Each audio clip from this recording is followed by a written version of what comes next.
आप एक रिलेशनशिप में हो, ठीक है, और कहीं ना कहीं आपको ये चीज़ फील होती है, या कहीं ना कहीं आपका एक इंस्टिंक्ट है छोटा सा जो ये चीज़ कहता है कि आपका पार्टनर जो है ना अब आपको पहले की तरह प्यार नहीं करता, पहले की तरह वो अट्रैक्शन नहीं रही, वो अफेक्शन नहीं रही, वो इंटीमेसी नहीं रही। तो इस वीडियो में हम वही बात करेंगे कि कैसे हम अपने पार्टनर को हमसे दोबारा से वैसे स्ट्रांगली प्यार करवा सकें, और हमारे बीच में जो प्यार है उसको और ज़्यादा कैसे स्ट्रांग कर पाएँ। So let's begin. देखो, एक चीज़ तो यूनिवर्सल फैक्ट है, ठीक है, कि रिलेशनशिप जब स्टार्ट होता है या रिलेशनशिप से पहले भी दोनों के बीच में बहुत प्यार होता है। दोनों एक दूसरे के लिए सब कुछ करते हैं, दोनों एक दूसरे को 24 आवर्स अच्छा फील करवाते हैं। लेकिन रिलेशनशिप में आने के बाद कुछ टाइम के बाद चीज़ें बिखरने लगती हैं, चीज़ें चेंज हो जाती हैं। वो क्यों होता है? उसके सबसे बड़े कुछ रीजंस होते हैं। सबसे पहला होता है कि आप या आपका पार्टनर दोनों में से कोई एक इंसान दूसरे को कम इम्पोर्टेंस दे रहा है, ठीक है, उसकी फीलिंग्स को लाइटली ले रहा है, उसके इमोशंस को कहीं ना कहीं लाइटली ले रहा है, थोड़ा सा इग्नोरेंट हो गया रिलेशनशिप को लेके, दोनों में से कोई एक। और मोस्ट केसेस में दोनों हो जाते हैं। मोस्ट केसेस में ऐसा ही होता है कि दोनों एक दूसरे को लेके थोड़ा सा इग्नोरेंट हो गए हैं, थोड़ा सा एक दूसरे की फीलिंग्स जो है वो लाइटली ले रहे हैं, और इमोशंस को इग्नोर करते हैं, ज़्यादा ध्यान नहीं देते हैं। वो चीज़ जो पहले वो किया करते थे, पहले सामने वाले को एक लवली फीलिंग देते थे, एक इंटीमेट फीलिंग देते थे, वो कहीं ना कहीं कम हो गई है। मोस्ट केसेस में दोनों तरफ से होता है, बट ऐसा भी होता है कि कई बार एक तरफ से होता है।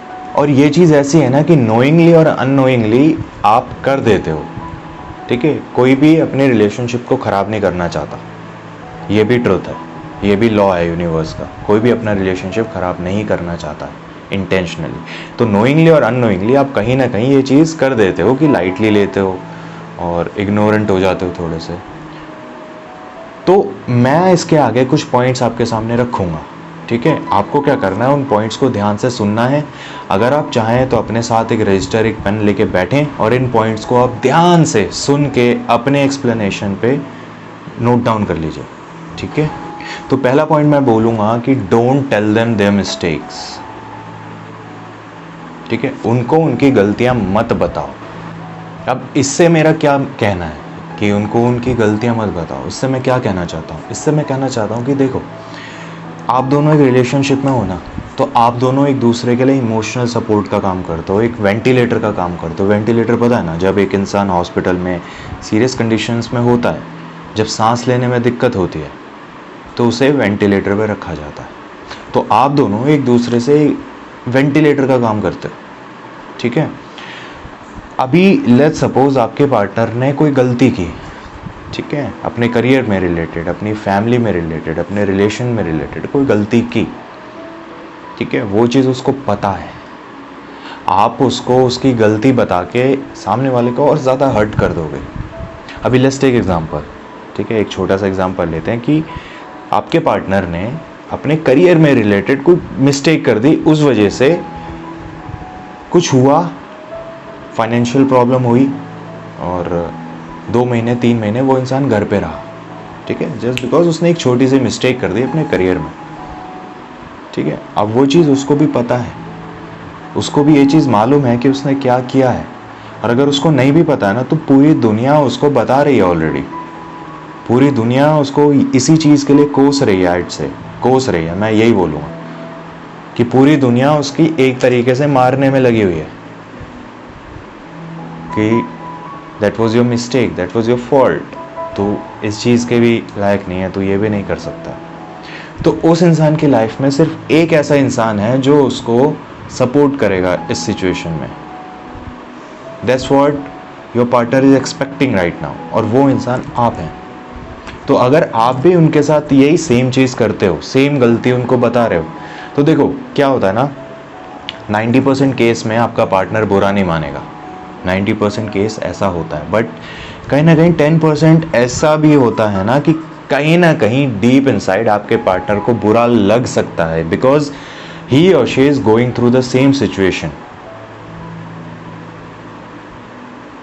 तो तो अगर आप भी उनके साथ वही करोगे तो आप में और पूरी दुनिया में क्या डिफरेंस है?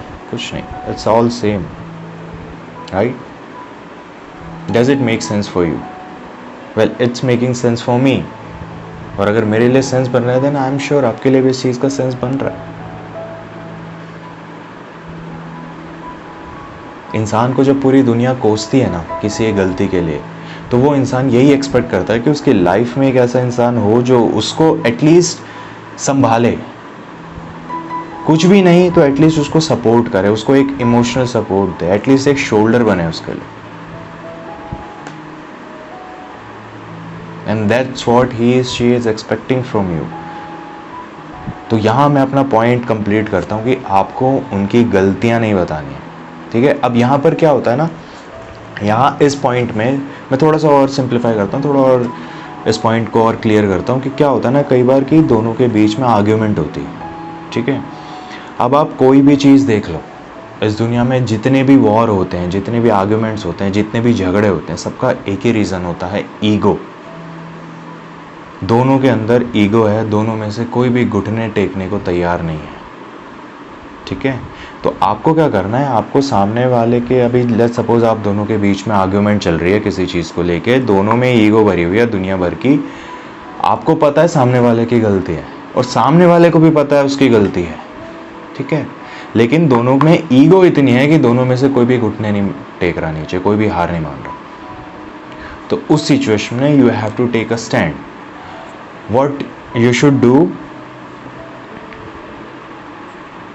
सॉरी बोलो, मान लो सामने वाला जो आपको बोल रहा है, मान लो, डजंट मैटर। सॉरी बोलने से कोई छोटा नहीं होता है, रिलेशनशिप और स्ट्रांग होगी सॉरी बोलने से, ठीक है? आपको मान लो, आप चुपचाप मान लो, सामने वाला आपको बोल रहा है you are stupid, okay I am stupid. सामने वाला बोल रहा है you are fucking idiot, I am an idiot. मान लो, आर्ग्यू मत करो, ईगो को साइड में रखो। इस ईगो के चक्कर में बहुत से रिलेशनशिप खराब होते हैं, अच्छे खासे रिलेशनशिप बर्बाद होते हैं, just because of this fucking ego, this goddamn ego. Ego को साइड में रखो, उसकी गलतियां मत बताओ, मान लो, कुछ टाइम के लिए मान लो, बाद में जब सिचुएशन नॉर्मल हो जाए, सब कुछ काम हो जाए, बात कर लो, उससे डिस्कस कर लो। अगला पॉइंट है अप्रिशिएट करो, उनकी तारीफ़ें करो। ये एक ऐसी चीज़ है ना जो रिलेशनशिप जब नया होता है तब बहुत होती है, बट जैसे जैसे रिलेशनशिप पुराना होता है ना, 4 साल 5 साल 3 साल, तो धीरे धीरे ये चीज़ कम हो जाती है। हम क्या होता है ना, जैसे मैंने वीडियो के स्टार्टिंग में बोला था कि हम बहुत ज़्यादा लाइटली ले लेते हैं सामने वाले को, है ना? तो हम उनकी तारीफ़ें करना छोड़ देते हैं, हम उनको अप्रिशिएट करना छोड़ देते हैं, समझ लो? जैसे पहले हम अप्रिशिएट करते थे, उनकी छोटी छोटी चीज़ में हम उनको अप्रिशिएट करते थे, उनकी तारीफ़ें करते थे, राइट? उन्होंने कोई अच्छी ड्रेस पहन ली, हम उनकी तारीफ़ें करते थे, you are looking so beautiful, you are looking gorgeous. Same case दोनों तरफ से, राइट? हम उनकी तारीफ़ें करते थे, बट रिलेशनशिप जैसे जैसे पुराना होता है हम वो चीज़ कम करते रहते हैं। क्यों? उसका एक ही रीज़न है, बिकॉज हम में आदत पड़ चुकी है उस चीज़ की, हमें उस इंसान को वैसा देखने की आदत पड़ चुकी है, तो हमारे लिए वो चीज़ नई नहीं है। और इसमें फॉल्ट आपका भी नहीं है, किसी का फॉल्ट नहीं है, इट्स अ ह्यूमन माइंड। हमारा माइंड ऐसे ही काम करता है, ह्यूमन साइकोलॉजी ऐसे ही काम करती है। बट अब यहाँ पर बात ये होती है कि आपको आपका रिलेशनशिप स्ट्रॉन्ग करना है ना, तो आपको ये चीज़ करनी पड़ेगी, आपको थोड़ा सा एफर्ट डालना पड़ेगा, आपको अप्रिशिएट करना शुरू करना पड़ेगा, आपको उनकी तारीफ़ें करनी शुरू करनी पड़ेगी, आपको उनको स्पेशल फील करवाना पड़ेगा। आप लोग कहीं जा रहे हो पार्टी में, ठीक है, सामने वाले ने एक बहुत अच्छी ड्रेस पहनी है, बहुत अच्छा लग रहा है या लग रही है, तारीफ़ करो। क्यों छोड़ देते हैं हम ये चीज़ करना? उसके बाद हम कहते हैं कि हमारा रिलेशनशिप कहीं कहाँ जा रहा है पता नहीं, हमारा पार्टनर हमसे इग्नोरेंट हो रहा है पता नहीं। और सोच लो कितनी छोटी सी चीज़ है ना, कितनी सिंपल सी चीज़ है, अप्रिशिएट, जो हम नहीं करते। तो सामने वाले की तारीफ़ें करना शुरू करो, अप्रिशिएट करना शुरू करो। अगला पॉइंट मैं बोलूँगा कि पुट सम इंटरेस्ट, ठीक है? अगर ये पॉइंट आपने नहीं किया ना तो आपके स्टार्टिंग के दोनों पॉइंट किसी काम के नहीं। स्टार्टिंग में मैंने जितनी बातें बोली ना, सब दिमाग से निकालो, पन्ना फाड़ो, कचरे के डब्बे में फेंक दो। ये पॉइंट सबसे ज़्यादा इम्पोर्टेंट है। आपको अपने पार्टनर में इंटरेस्ट शो करना पड़ेगा। अब इंटरेस्ट कैसे शो करोगे? बहुत तरीके हैं, प्रॉब्लम है तो सोल्यूशन भी है। तो इंटरेस्ट शो करने के कुछ तरीके, बेसिक तरीके मैं आपको बताता हूँ, ठीक है। आप कैसे इंटरेस्ट शो कर सकते हो? सामने वाले की लाइफ में इंटरेस्ट लो, सामने वाले के वर्ड्स में इंटरेस्ट लो, सामने वाला आपको कोई स्टोरी सुना रहा है अपनी लाइफ से रिलेटेड, इंटरेस्ट लो, सुनो, समझने की कोशिश करो सामने वाला क्या बोल रहा है। स्टोरीज भी छोड़ो, सामने वाला आपको कुछ समझाने की कोशिश कर रहा है, take a goddamn interest, take a fucking interest. उनके वर्ड्स में इंटरेस्ट लो, उनकी लाइफ में इंटरेस्ट लो, सुनो। अब यहां पर बात ही होती है कि आप तो सुन रहे हो, सामने वाले को कैसे पता चलेगा कि आप ध्यान से सुन रहे हो, आप इंटरेस्ट ले रहे हो? उसका basic solution, cross question, cross questioning करो। लेट्स सपोज आपका पार्टनर आपको अपनी लाइफ की कोई स्टोरी सुना रहा है जो उसकी लाइफ में पहले हुआ है। मे बी ही और शी वॉज अ चाइल्ड, और may be teenager, may be in school और कॉलेज, कहीं भी, कुछ भी, कोई भी स्टोरी। अपनी लाइफ से रिलेटेड कोई स्टोरी आपको सुना रहा है, सिर्फ सुनो मत, ठीक है। क्रॉस क्वेश्चन करो ना। क्रॉस क्वेश्चन कैसे करोगे? उस स्टोरी के कुछ हिस्से होंगे जो आपके सर के ऊपर से जाएंगे, या हो सकता है वो सडनली आपके माइंड में वो क्वेश्चन बनेगा। वो अभी मैं आपको जितना मर्जी बोलूँ, ज़रूरी नहीं है वो अभी आपके लिए सेंस बने उस चीज़ का, बट वो सिचुएशन जब आएगी तो देयर इज़ अ चांस कि आपके माइंड में ऑलरेडी क्वेश्चंस बनेंगे। जैसे अगर उसने स्टोरी में अपने किसी दोस्त का जिक्र किया, ठीक है, तो उससे पूछो कि where is your this friend, जो भी नाम है, लेट्स सपोज नाम लेते हैं रवि। आपके पार्टनर ने स्टोरी के बीच में एक रवि नाम के कैरेक्टर का इंट्रोडक्शन किया आपसे कि रवि नाम का एक दोस्त था, ठीक है। आपको नहीं पता वो इंसान अभी कहाँ है, वो उसकी लाइफ में है भी या नहीं है, तो उससे पूछो ना, वेयर इज़ दिस रवि, है कहाँ वो आजकल? I want to meet him, और I want to meet her, whatever, her age in you know, same case.